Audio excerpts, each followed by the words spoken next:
Hey guys, it's the OC with Boss Cowboys Sports, and the Cowboys win versus the Bears 49-29, and we dominate the run game. So this is the recap of the game. Don't forget to hit the like, share, and subscribe button if you enjoy the content. So Dak Prescott gets off to an extremely hot start. Has the run for the touchdown, play action pass. Pollard is fantastic. He rushes for almost 160 yards and has the back-breaking touchdown in the third quarter, up the sideline, overload to the left, and the Cowboys win. And so, hey, a couple takeaways from this game that I think are really important going into the bye week. First of all, the Cowboys are 6-2, and they are a leading contender in the NFC East and in the NFC as a whole, which is very, very important because coming up, we have a couple of really big games. We have the Green Bay Packers coming up after the bye, and we have a good Minnesota Vikings team that we have to play right after we play the Green Bay Packers. So what I like is that we are committing to the script. The Cowboys are running the ball. They're running the ball effectively and fluidly.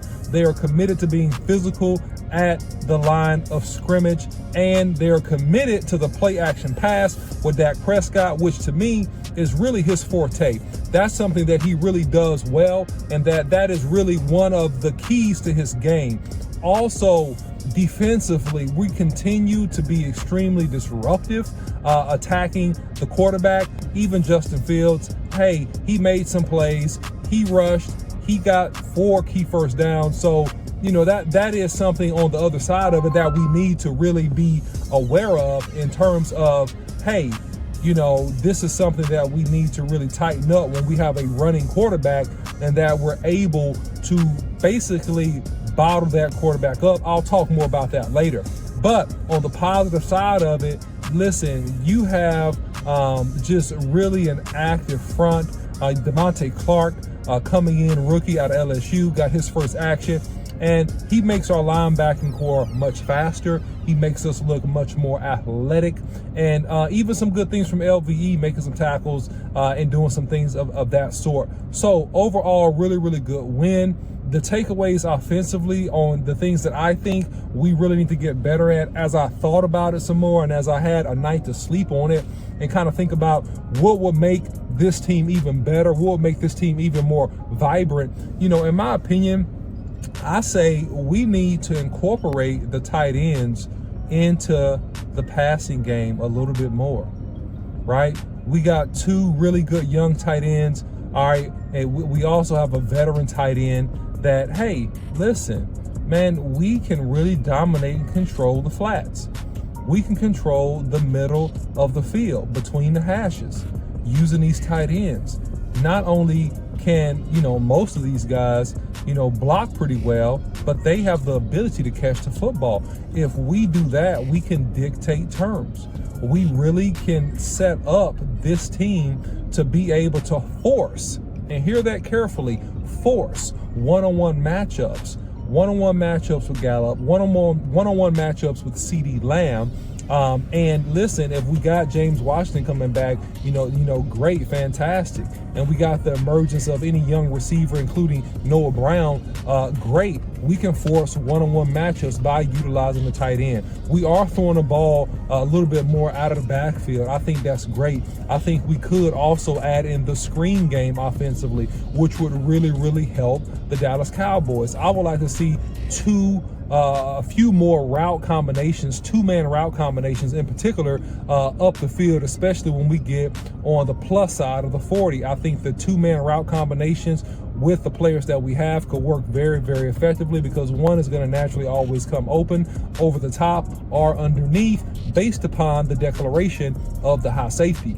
So that's on offense. But other than that, when we get Ezekiel Elliott back, man, listen, we're going to be smash-mouthing footballing these guys, man. We rushed for 200-plus yards this game. And look, if the Cowboys do that, we're undefeated. we're undefeated. So if we rush this football effectively, and look, Zeke is going to be back, he's going to be better than ever, and he's going to be able to balance out the two-headed dominating duo that the Dallas Cowboys have right now. And it is a duo, let me emphasize that.